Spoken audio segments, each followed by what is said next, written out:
ഹരേ കൃഷ്ണ ഗുരുവായൂരപ്പ. എല്ലാവർക്കും നമസ്കാരം, സ്വാഗതം. ഹരിനാമകീർത്തനത്തിലെ അടുത്ത കുറച്ച് പദ്യങ്ങൾ നോക്കാം. 49.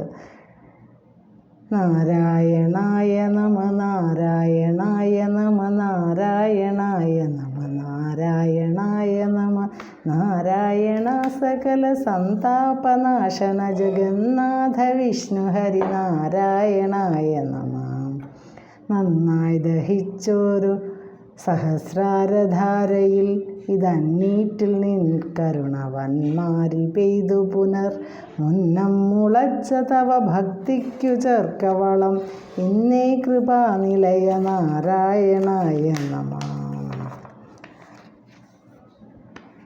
അപ്പോൾ അടുത്തൊരു പദ്യം കൂടെ നോക്കാം. പലതും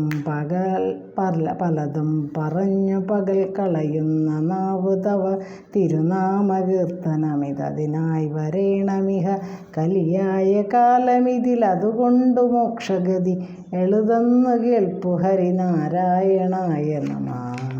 അപ്പോൾ കഴിഞ്ഞ ഒരു പദ്യത്തിൽ ദമ്പം, എന്താ പറയുക, കാമക്രോധ വികാരങ്ങൾ, ഇതൊക്കെ ഒരു കൊടുങ്കാട് പോലെ ഇങ്ങനെ പടർന്ന് പന്തലിച്ച് നമ്മുടെയൊക്കെ ഉള്ളിൽ ഇരിക്കുന്നു എന്നും അത് ജ്ഞാനമാകുന്ന അഗ്നി കൊണ്ട് അതിനെ ദഹിപ്പിച്ച് ചാമ്പലാക്കി കളയുമ്പോൾ മാത്രമേ ചിത്തം ഏകാഗ്രമാകൂ എന്നും ഒക്കെ പറഞ്ഞു. അപ്പോൾ അങ്ങനെ ആ ജ്ഞാനാഗ്നിയിൽ ദമ്പാദികളായ കൊടുങ്കാടുകളൊക്കെ, വലിയ കാട് ഇങ്ങനെ പിടിച്ച് കിടക്കുകയാണെന്നാണ് നമ്മുടെ ഉള്ളിലൊക്കെ, അങ്ങനെയാണ് പറയുന്നത്. അപ്പോൾ ആ കാടിനെ മുഴുവൻ ജ്ഞാനം, അറിവാകുന്ന അഗ്നി കൊണ്ട് ദഹിപ്പിച്ച് കളയണമെന്ന്. അങ്ങനെ ദഹിപ്പിച്ച് കളയുമ്പോൾ എന്ത് സംഭവിക്കുന്നു? ചിത്തം ഏകാഗ്രപ്പെടുകയും മനഃശുദ്ധി ലഭിക്കുകയും ചെയ്യുന്നു. അങ്ങനെ ആ സമയത്ത് സഹസ്രാര പത്മത്തിൽ നിന്ന് അമൃതധാര വർഷിക്കും എന്നും അങ്ങനെയാണ്. അങ്ങനെയുള്ള കാര്യങ്ങളാണ് നമ്മൾ കഴിഞ്ഞ ശ്ലോകത്തിൽ പറഞ്ഞത്. അപ്പോൾ ഈ ഒരു പദ്യത്തിൽ പറയുന്നത് നന്നായി ദഹിച്ചു, അങ്ങനെ നമ്മൾ കൊടുങ്കാടിനെ ദഹിപ്പിക്കുന്നു എന്ന് പറഞ്ഞു. നമ്മുടെ ഉള്ളിലെ പല വികാരങ്ങളെയൊക്കെ ജ്ഞാനമാകുന്ന അഗ്നി കൊണ്ട് ദഹിപ്പിച്ചു എന്ന് പറഞ്ഞു. അങ്ങനെ ദഹിച്ചപ്പോൾ ആ സഹസ്രാരധാരയിൽ ഇത് അന്നീറ്റിൽ നിൻ കരുണ വന്മാരി പെയ്തു പുനർ. അപ്പോൾ ആ യോഗസാധനയുടെ ഫലം, അതായത് നന്നായി ദഹിച്ചെന്ന് പറഞ്ഞാൽ യോഗസാധന കൊണ്ട് ഈ ജ്ഞാനാഗ്നിയിൽ ദമ്പമായ കൊടുങ്കാറ്റ് നല്ല പോലെ ദഹിച്ചു പോയി. അങ്ങനെയുള്ള കാര്യങ്ങളാണ് കഴിഞ്ഞ പദ്യത്തിൽ പറഞ്ഞത്.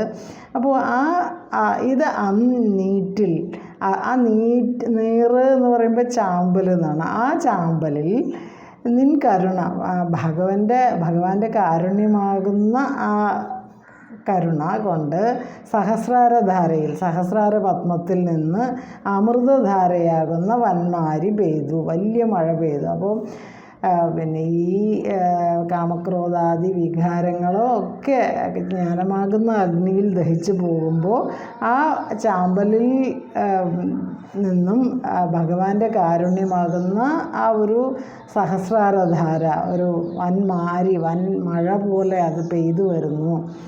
ആ മുന്നം മുളച്ച തവ ഭക്തിക്ക്, മുന്നം എന്ന് പറയുമ്പോൾ പണ്ടേ മുളച്ച തവ ഭക്തിക്ക്, പണ്ടേ മുളച്ച് വന്നിട്ടുള്ള ഭഗവത് ഭക്തിക്ക്, തവ ഭക്തി ഭഗവാനിലുള്ള ഭക്തി, വളം ചേർക്കുക, വീണ്ടും വളം ചേർത്താറുള്ളനെ. അപ്പം നേരത്തെ ഭഗവത് ഭക്തി ഉണ്ടായിരുന്നു, അതിന് കുറച്ച് വളവും കൂടെ ചേർത്ത് കൊടുത്തു കഴിഞ്ഞാൽ എന്താവും? വളരെ ആ ഭക്തി തഴച്ച് വളരും അല്ലേ. അതാണ് പണ്ടേ തന്നെ മുളച്ച് വന്നിട്ടുള്ള ഭഗവത് ഭക്തിക്ക് വളം ചേർക്കുക. വീണ്ടും പുനഃ എന്ന് പറയുമ്പോൾ വീണ്ടും എന്നുള്ള അർത്ഥമാണ്.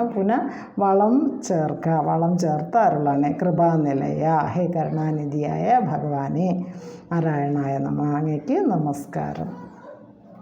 അപ്പോൾ ഇവിടെ ഈ ഒരു പദ്യത്തിൻ്റെ അർത്ഥം എന്ന് പറയുന്നത്, യോഗസാധനയാൽ ജ്ഞാനാഗ്നി, ആ ഒരു ജ്ഞാനമാകുന്ന അഗ്നി ജ്വലിക്കുമ്പോൾ അതിൽ ദമ്പം തുടങ്ങിയ വികാരങ്ങളുടെ ഒരു കൊടുങ്കാട് പോലെ ഉള്ളിൽ പിടിച്ച് കിടക്കുന്ന അത് നല്ലപോലെ ദഹിച്ചു പോകുന്നു.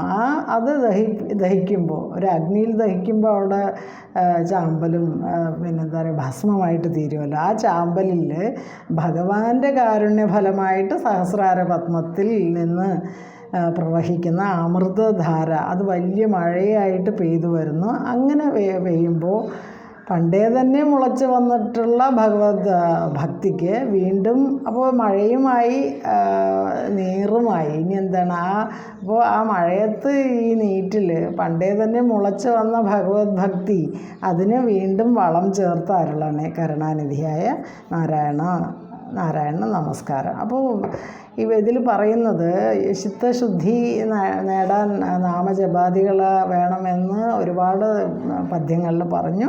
അങ്ങനെ ധ്യാനവും മനനവും തുടങ്ങിയ യോഗ സാധനകൾ കൊണ്ട് ആ ഒരു ഉള്ളിൽ ശീതളമായ പ്രാണപ്രസരണം ഉണ്ടാവുന്നു.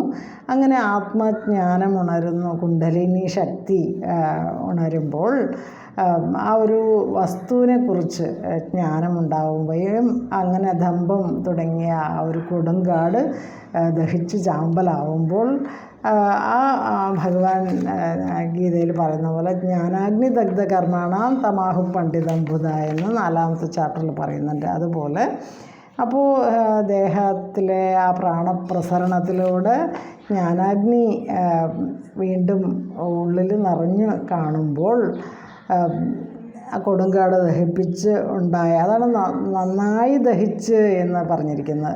അങ്ങനെ ഉള്ളിലുള്ള കൊടുങ്കാട് ജ്ഞാനമാകുന്ന അഗ്നിയിൽ ദഹിച്ച് ആ സമയത്ത് ഉണ്ടാകുന്ന സഹസ്രാര പത്മത്തിൽ നിന്നുണ്ടാകുന്ന അമൃതധാര ശരീരത്തെ സുഖശീതളയുമ ശരീരത്തിന് നൽകുന്നു എന്നും മനസ്സ് ശുദ്ധമാകുമ്പോൾ ആ ഒരു ചിത്തവും ആ ഒരു ശാന്തത അനുഭവിക്കുന്നു എന്നാണ് അതിൻ്റെ അവിടെ ഒരു അർത്ഥം.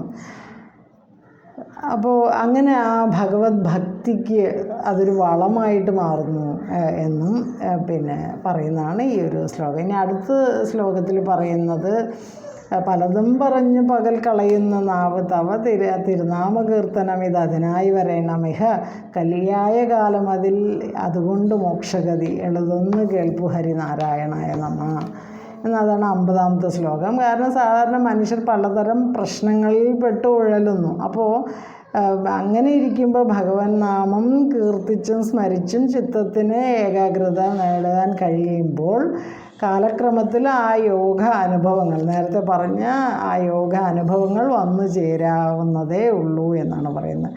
പക്ഷെ എന്നാൽ സാധാരണ ആളുകൾ എന്താ ചെയ്യുന്നത്, പലതും പറഞ്ഞ് എന്ന് പറയുമ്പോൾ അന്യരുടെ ദോഷവും കുറ്റവും കുറവും ഒക്കെ ചർച്ച ചെയ്ത് പകൽ കളയുന്നു.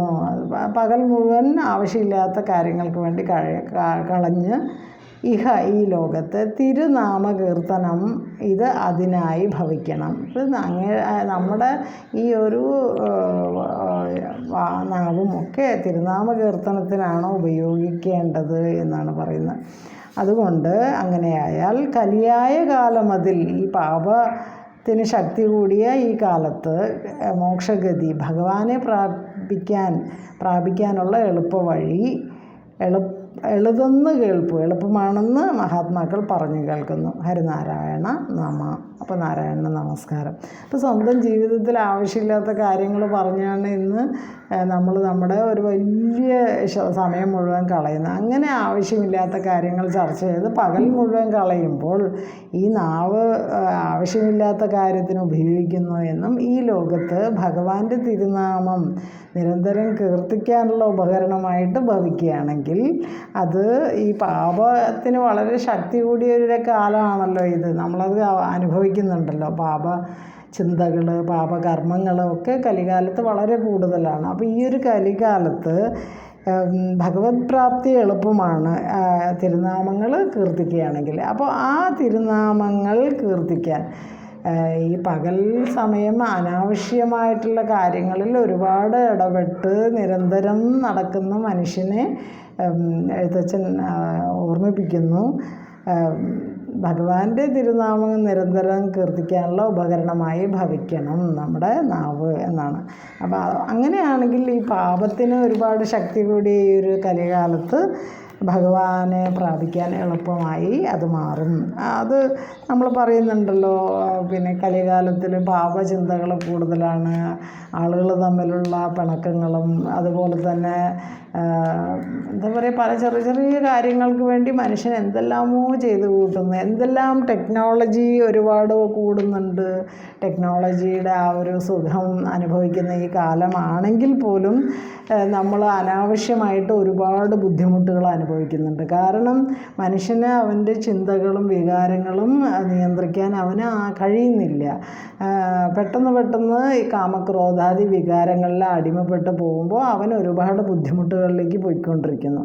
അപ്പോൾ ഇങ്ങനെയുള്ള പകൽ സമയം അനാവശ്യമായിട്ട് പലതും പറഞ്ഞു കളയുന്ന നാവ് കൊണ്ട് ഭഗവാനെ സ്മരിച്ച് കീർത്തിക്കുമ്പോൾ ഈ ജന്മത്തിൽ തന്നെ മോക്ഷപ്രാപ്തി എളുപ്പമായി തീരുന്നു എന്ന് നമുക്ക് എഴുത്തച്ഛൻ പറഞ്ഞു തരുന്നു. അപ്പോൾ എഴുത്തച്ഛൻ്റെ ആ വാക്കുകൾ നമുക്ക് നന്നായിട്ട് മനസ്സിലാക്കേണ്ട ഒരു കാലം തന്നെയാണ് ഈ ഒരു കലികാലം. അപ്പോൾ ഇത്രയും ഭാഗങ്ങൾ ഗുരുവായൂരപ്പന് സമർപ്പിക്കുന്നു. ഹരേ കൃഷ്ണ. ഗുരുവായൂരപ്പ സർവ്വം ശ്രീകൃഷ്ണാർപ്പണമസ്തു. ഓം തത്സത്. നന്ദി, നമസ്കാരം.